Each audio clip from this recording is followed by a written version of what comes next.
오늘 이 아침 우리에게 주시는 하나님의 말씀, 신약성경 사도행전 1장 6절에서 14절, 베드로전서 5장 6절에서 11절, 그리고 요한복음 17장 1절에서 11절의 말씀이 되겠습니다. 오늘은 교회력으로 승천 기념주일이 되겠습니다. 이 말은 예수님께서 부활하신 후에 40일 동안 제자들과 함께 계시다가 이제 하늘로 올라가시는 날, 그날을 우리가 기념하는 것인데, 정확하게 예수님이 승천하신 날은 부활절 여섯째 주 목요일, 그러니까 지난주 목요일이 예수님께서 하늘로 올라가신 승천일이고, 그 날을 지나서 첫 번째 맞이하는 일곱 번째 주일을 우리가 보통 승천 기념주일로 지키는데, 이 개신교는 이 승천 기념 주간에 대한 특별한 그런 언급을 없고, 특히 이제 구교인 천주교에서는 이 승천 기념 주일을 매우 중요하게 여기는 겁니다. 그런데 오늘 우리가 함께 말씀을 나누는데 왜 예수님이 하늘로 올라가신 것이 우리에게 중요한 것인가라고 하는 것을 우리는 깨달아야 됩니다.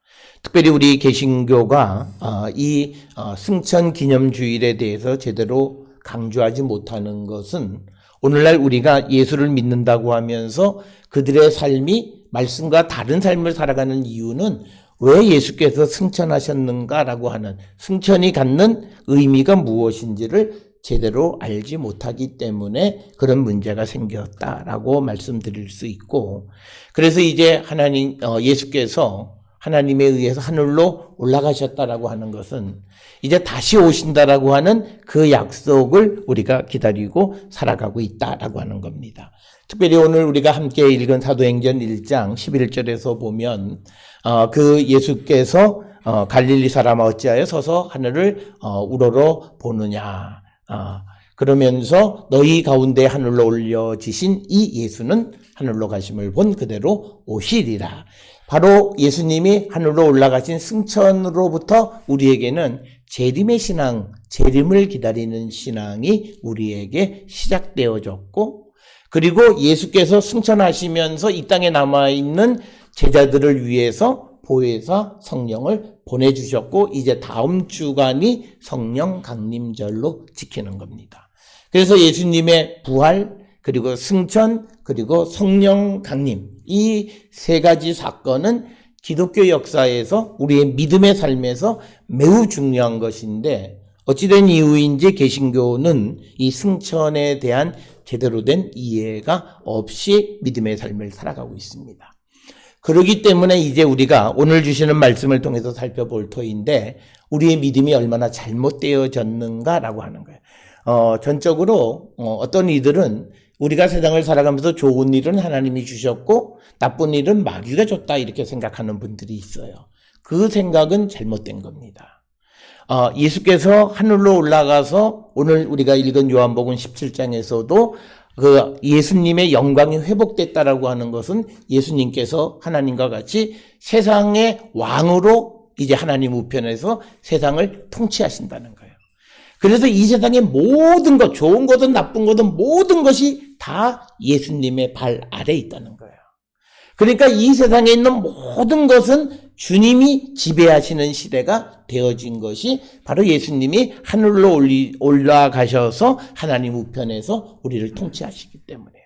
그래서 우리가 주께 맡기자라는 말을 하는 이유도 바로 그거예요.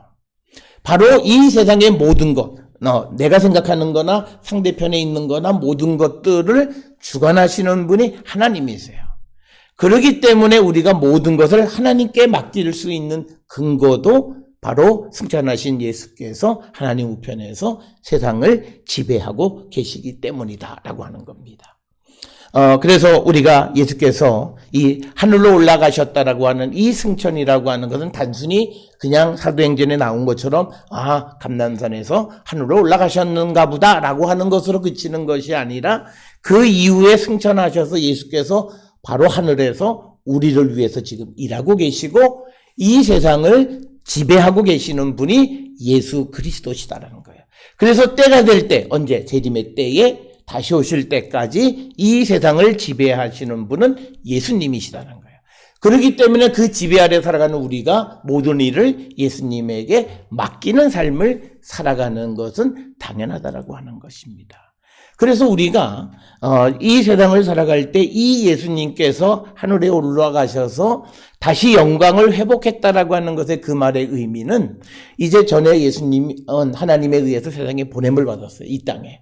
그래서 이 땅에 구원을 위해서 보냄을 받았는데 고난을 당하시고 죽임을 당했지만 3일 만에 부활하셨고 부활하신 후에 40일 만에 승천하셨고 승천하신 후에 열흘 있다가 성령을 우리에게 주심으로 지금 우리가 살고 있는 이 시대는 성령의 시대를 살고 있는데 그 성령의 시대의 출발이 바로 예수님의 승천으로부터 시작한 것이다라고 하는 거예요.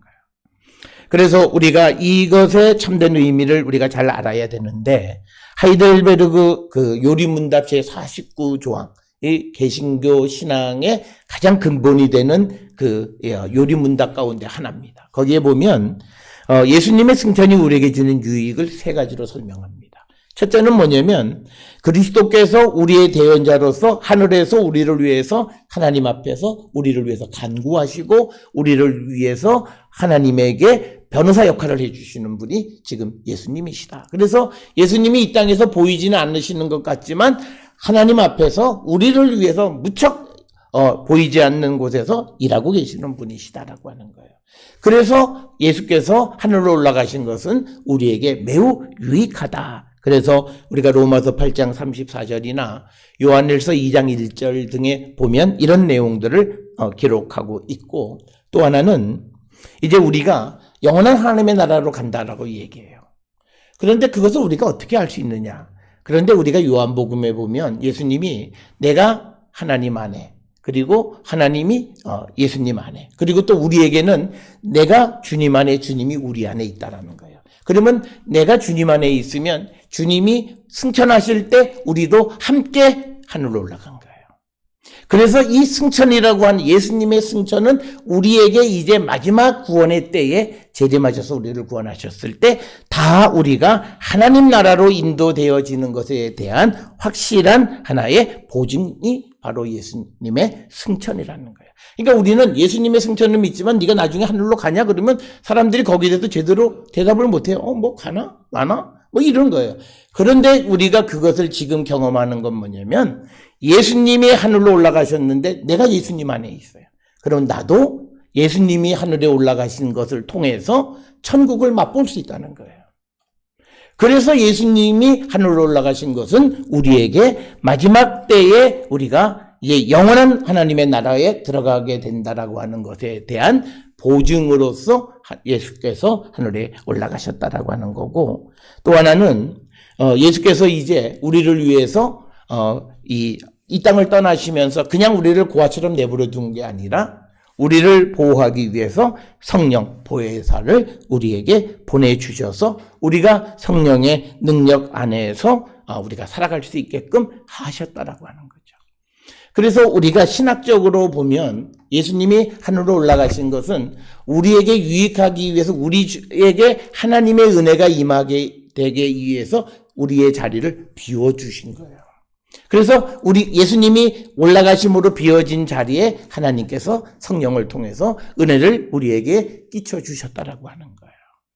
그래서 우리가 예수님께서 요한복음 2장에 나오는 첫 번째 이적을 행할 때 우리가 그 잔이 다 비워질 때 그때 하나님이 채워주신. 그러니까 기독교에서는요 비움은 채움이에요.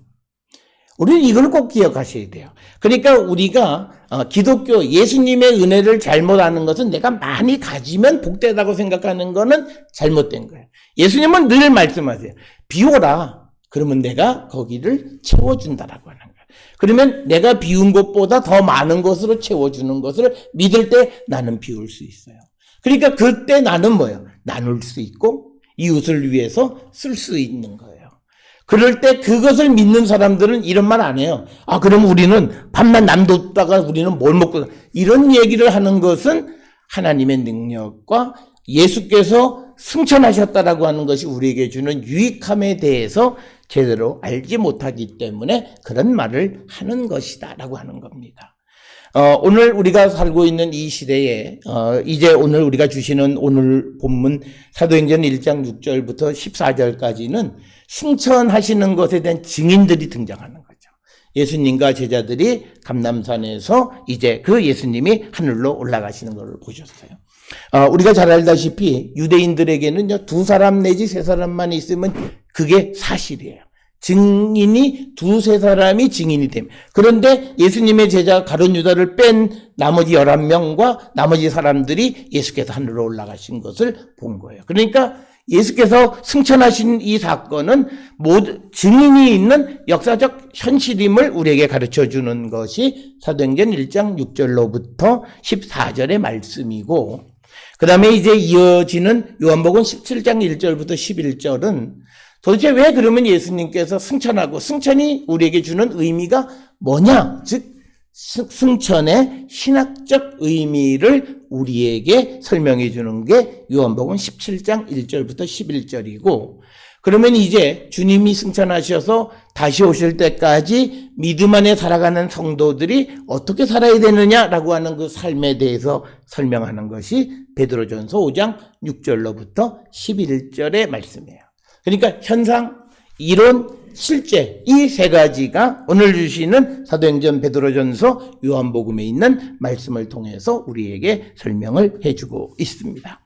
오늘 우리가 함께 읽은 사도행전 1장 6절로부터 14절, 11절까지에 보게 되면 이제 예수님의 승천의 과정을 보고 있는 이 제자들에게 몇몇 말씀을 하시는데 8절에 보면 이 승천하시기 전에 예수님이 이 제자들에게 하시는 말씀이 뭐냐면, 이제 오직 성령이 너희에게 임하시면 너희가 권능을 받고 예루살렘과 온 유대와 사마리아와 땅끝까지 이르러 내 증인이 되리라. 그러니까 예수님이 제자들에게, 이제 예수님은 하늘로 올라가시고 제자들은 이 땅에 남아있는 거예요. 그 제자들에게 뭐라고 말하느냐면 내 증인이 되라. 즉 예수님에 대해서 전하고 특히 예수님이 부활하셨다라고 하는 것을 전하라는 거예요. 그러니까 우리는 예수 믿으면 병도 낫고, 이거는 예수님을 잘 전하지 않는 거예요. 예수님에 대해서 전해야 되는 것 중에 하나는 뭐냐면 예수님은 죽음의 권세를 이기시고 부활하신 분이라는 거예요. 그 주님의 능력을 우리가 믿는 거예요. 그래서 8절에 내 증인이 되는데 우리가 그걸 어떻게 하느냐? 어떻게 그 부활의 그 능력을 내가 믿을 수 있느냐? 바로 8절에서 성령이 너희에게 임하시면. 그러니까 오늘날 우리가 세상을 살아가면서 전도하는 게 너무 힘들어요. 그거는 성경을 통해서 본 딱 한마디예요. 성령 체험을 못한 거예요. 성령을 체험하면, 성령이 너희에게 임하면 너희가 능력을 받는다는 거예요. 권능. 이게 헬라어로 두나미스라고 하는 말인데, 우리가 세상을 살아가는 데 있어서 우리가 능력자가 되려면 성령이 우리에게 임하셔야 돼요. 그래서 성령이 우리에게 힘을 주면 그 성령 안에서 내가 예수를 증거하는 삶을 살아간다. 그래서 예수님께서 승천하시기 전에 유언격으로 제자들에게 하신 말씀이 내 증인이 되라는 거예요. 그러니까 우리는 이제 주님이 승천하시면서 우리에게 남겨준 이 말씀, 예수를 증거하는 삶을 우리가 살아야 된다라고 하는 것이고요. 그 다음에 이제 10절에 보니까 올라가실 때 제자들이 하늘을 이렇게 잘 보니까 흰옷 입은 2사람이 그들 곁에 서 있어요. 그러면서 그 흰옷 입은 2사람, 이것은 아마도 하나님의 천사, 즉 하나님의 대리인격인 사람들이에요. 그래서 그들이 갈릴리 사람들아, 이렇게 제자들에게 얘기하는 거죠. 어찌하여 서서 하늘을 쳐다보느냐? 너희 가운데 하늘로 올려주신 이 예수는 하늘로 가심을 본 그대로 오시리라. 바로 부활하시는 그때에 이제 하늘의 천사가 제자들에게 예수님이 다시 오심을 약속한 거예요. 여기에서부터 우리는 재림의 신앙을 기다리고 있는 거죠. 그래서 주님이 다시 오심을 기다리는 그런 신앙을 갖게 되어졌다라고 하는 거예요. 그런데 이처럼 주님이 부활하시는 것, 부활해서 승천하시는 것을 다 체험한 제자들이 이제 12절에 보면 예수님이 승천하시는 걸 보고 예루살렘으로 돌아왔어요. 그래서 감남원은 우리가 흔히 말하는 감남산입니다. 그런데 감남원과 이 예루살렘까지의 거리는 대략 한 1km 정도, 안식일에 가기 알맞은 길이란 말은 한 980m 정도 떨어진 곳이 있다라고 하는 거죠. 그런데 그들이 어디로 가면 다락방으로 간 거예요.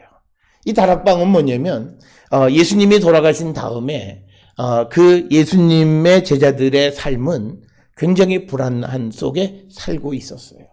그래서 요한복음에도 보면 그 예수님 돌아가신 다음에 제자들이 자기들끼리 모여 있을 때 문 걸어 잠그고 그런 가운데 예수님이 임하시는 것을 우리가 보게 되는데, 지금 오늘 주시는 본문에서는 다락방에 가니까 거기에 이제 11명의 제자들이 같이 있는 겁니다.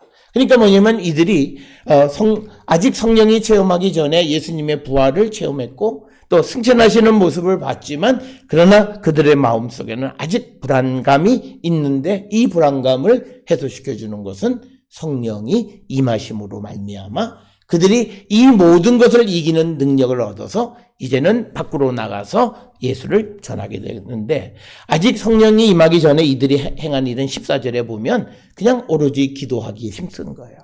자기들끼리 모여서 기도하는 일에만 힘쓰는 삶을 살았던 자들입니다. 이처럼 불안에 떠는 자들에게 우리가 잘 아는 마태복음 28장 맨 마지막 절에 내가 세상 끝날까지 언제나 너희와 함께 있겠다 약속하시는 거예요.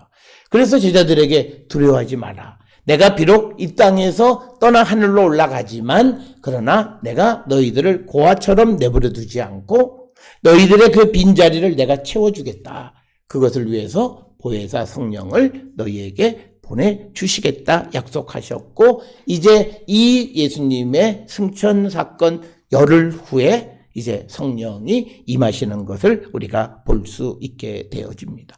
그러니까 이 제자들은 이제 예수님이 돌아가셨을 때도 상실감이 컸는데, 그런데 부활하셔서 옆에서 한 40일 동안 있으니까 그것 또한 기쁜 일이었어요. 예수님 돌아가셨는데 다시 살아나셨으니까.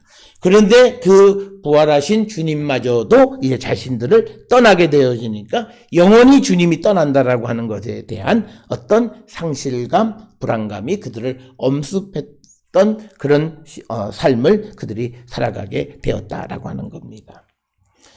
그때에 이제 예수께서 그들에게 성령을 보내주시는데, 그러면 이처럼 예수께서 하늘로 올라가시는 것, 이것이 갖는 의미는 무엇이냐라고 하는 것에 대해서는 요한복음 17장에 우리에게 자세히 가르쳐주고 있습니다. 요한복음 17장 5절에 보면 이 말씀이 있어요. 아버지여, 창세전에 내가 아버지와 함께 가졌던 영광 같은 말이에요. 영화로서 지금도 아버지와 함께 나를 영화롭게 하옵소서. 이 말은 먼저 예수님은 하나님과 함께 이 세상을 지배하고 통치하셨던 분이에요. 그러다가 하나님께서 아들을 이 땅에 보내셔서 이 땅을 구원하기 위해서 보내셨는데, 이제 지금 다시 예수님이 뭐라고 얘기하시냐면 아버지와 함께 나를 영화롭게 해달라는 말은 창세전에 내가 세상을 다스렸던 것과 같은 그 자리로 나를 다시 환원시켜달라는 뜻입니다. 그러니까 이제 5절의 이 말씀은 뭐냐면 그러니까 나를 영화롭게 하라고 하는 말은 내가 세상의 통치자, 세상의 왕으로서 이 세상을 지배하는 자가 되게 해달라고 하는 거예요. 이게 바로 예수께서 하늘로 올라가신다라고 하는 그 올라가심이 갖는 신학적 의미는 세상의 주권자가 되시는 겁니다. 그래서 이제 우리가 이 예수께서 하늘에 올라가셨다라고 하는 이 말씀 가운데에서 우리가 잘 아는 에베소서 1장 17절에 있는 말씀을 우리가 보시면 그곳에 아주 자세하게 설명을 하고 있습니다. 에베소서 1장 17절에 보면 우리 주 예수 그리스도의 하나님 영광의 아버지께서 지혜와 계시의 영을 너희에게 주사 하나님을 알게 하시고 너희 마음의 눈을 밝히사 그의 부르심의 소망이 무엇이며 성도 안에서 그 기업의 영광의 풍성함이 무엇이고 그 힘의 위력으로 역사하심을 따라 믿는 우리에게 베푸신 능력의 지극히 크심이 어떠한 것을 너희로 알게 하시기를 구하노라. 그러면서 20절에 그의 능력이 그리스도 안에서 역사하사 죽은 자들 가운데서 다시 살리시고, 예수님의 부활이죠. 하늘에서 자기의 오른편에 앉히다. 승천하신 거고, 승천하셔서 하나님 우편에 앉아 계셨고, 21절에 모든 통치와 권세와 능력과 주권과 이 세상뿐 아니라 오는 세상에 일컫는 모든 이름 위에 뛰어나게 하셨다. 그러니까 세상 모든 것을 다스리시는 분, 과거나 현재나 미래까지를 다스리는 권세를 예수에게 주셨고, 22절에 또 만물을 그의 발 아래, 즉 예수의 발 아래 복종하게 하시고 그를 만물 위에 교회의 머리로 삼으셨다라고 하는 겁니다. 자, 오늘 우리가 함께 조금 전에 읽어드린 에베소서 1장 17절로부터 23절에 있는 이 말씀이 바로 예수께서 승천하셔서 하나님 우편에서 지금 하시는 일이에요. 그렇기 때문에 오늘 우리가 살고 있는 이 예수님 하늘에 가서 뭐 하시냐? 그냥 놀고 계시냐? 아니에요. 우리를 위해서 끊임없이 일하고 계시는 분이시다라고 하는 거예요. 그렇기 때문에 우리가 세상을 살아가면서 예수님이 눈앞에 보이지는 않지만 끊임없이 우리를 지배하고 우리를 통치하시고 우리를 지키시고 우리를 위한 삶을 끊임없이 하시는 분이 예수 그리스도시다라는 거예요. 그래서 예수님이 하늘에 올라가셨다는 것은 이제 이 세상 모든 것이 예수님의 지배 아래, 통치 아래 놓이게 됐다는 거예요. 그래서 서두에 말씀을 드렸듯이 우리가 이 땅을 살아갈 때 우리의 모든 삶을 주님에게 맡기는 삶을 살아갈 수 있는 것은 예수께서 이 세상을 다스리시는 왕이시기 때문에, 단지 이스라엘만의 왕이 아니라 범우주적으로 온 세상을 다스리시는 왕이고, 만물 가운데 어느 것 하나도 예수의 발 아래 놓이지 않는 것이 없기 때문에 우리는 모든 것을 맡기는 그런 삶을 살아야 된다라고 하는 것입니다. 그래서 우리가 예수님의 하늘에 올라가신 것은 예수님의 과거의 영광을 회복하는 것이다 라고 하는 것을 이제 우리가 요한복음 17장 5절에서 강조하는데, 그 영광을 회복하는 것은 하나님과 같이 세상을 다스리시는 것이다 라고 하는 겁니다. 그러면 이제 우리가 이 예수 그리스도를 믿고 하늘에 올라가신 예수 그리스도가 이제 우리에게 다시 오시는 것을 기다리며 살아가는 성도들이 어떤 삶을 살아야 하느냐라고 하는 것은 베드로전서 5장 6절 이하에 있는 말씀입니다. 베드로전서 5장 6절에 보면 우리에게 하나님의 능하신 손 아래 겸손하라.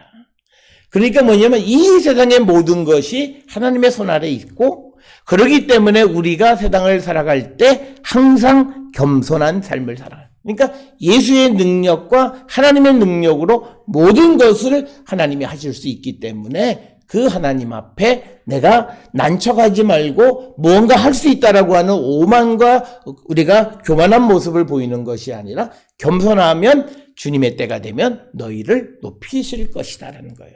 그러면서 7절에 우리가 잘 아는 너희 염려를 다 주께 맡기라는 거예요. 그래서 예수님한테 맡기면 예수님 뭘 해결해 주세요? 해결해 주신다는 거예요. 왜? 그 예수께서 세상의 모든 것을 지배하고 통치하고 다스리시는 분이시고, 7절 뒤에 이는 그가 너희를 돌보심이다. 그래서 우리 눈에 보이지 않고 하늘에 올라가신 예수님이시지만 끊임없이 하나님 우편에서 우리를 돌보시는 분이시다라고 하는 겁니다. 그래서 우리가 이제 하늘에 승천하셔서 하나님 우편에 계시는 예수 그리스도의 지배 아래 살아가는 사람들은 두려움이 없는 거예요. 염려함이 없는 거예요. 근심이 없는 거예요. 걱정이 없는 것이 바로 예수 그리스도의 지배 아래 있는 성도의 모습이에요. 오늘 우리가 살고 있는 이 시대에 우리에게 이 믿음이 없어요. 그래서 우리는 교회를 다니면서 염려할 건 다 염려하고 근심할 건 다 근심하고 잠 못 잘 건 다 잠 못 자고 눈이 퉁퉁 붓고 그래야만 마치 뭐가 되는 것처럼 생각하는 것은 바로 하늘에 올라가셔서 하나님 우편에서 우리를 위해서 일하시는 예수 그리스도에 대한 믿음이 없기 때문에 그런 거예요. 이게 기독교 신앙의 핵심 중 핵심입니다.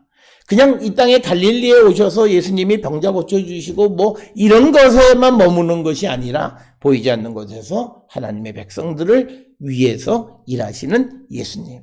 그렇기 때문에 우리는 내 눈에 아무것도 보이지 않고 환경과 처지가 어렵고 힘들지만 주님이 나를 위해서 일하고 계심을 믿는 것은 바로 이 믿음이에요. 하늘에 오르신 예수께서 우리를 지켜주시고 우리를 돌보신다라는 거예요. 그런데 그분의 돌보심은 그냥 사람이 돌보는 것 같은 그런 것이 아니라 이 세상의 모든 것을 지배하고 계신 분이 우리를 돌봐주세요. 그 속에서 우리의 모든 문제도 해결해 주시는 분이시다라고 하는 겁니다. 이게 믿음이라는 거예요. 그렇기 때문에 우리가 어려운 시대를 살아갈 때 우리가 염려하거나 근심하거나 걱정하는 그런 모습은 이 부활하신 주님이 하나님 우편에서 우리를 다스리고 계시고 그분은 세상의 모든 것을 지배하시는 분이라고 하는 것을 우리가 알거나 믿지 못하기 때문에 염려하고 근심하는 거라는 거죠. 그래서 우리가 재림의 신앙을 가지고 살아가는 자, 하늘에 오르신 주께서 우리를 지배하고 계시고 만물을 그 발 아래 굴복시키시고 만물 위에 교회의 머리로 삼으신 예수 그리스도를 믿는 자라면 우리가 겸손한 삶을 살아갈 때 하나님께서 우리를 지켜주시고 오늘 우리에게 주시는 이 베드로 전서 5장에서 우리에게 위로의 말씀은 이제 그 영광에 들어가신 이가 잠깐 고난을 당한 너희를 친히 온전하게, 그러니까 우리의 삶에 고난이 있어요. 그렇지만 그 고난 속에서 우리를 온전하게 하시고 굳건하게 하시고 강하게 하시고 우리의 털을 견고하게 해 주시는 분이라는 거예요.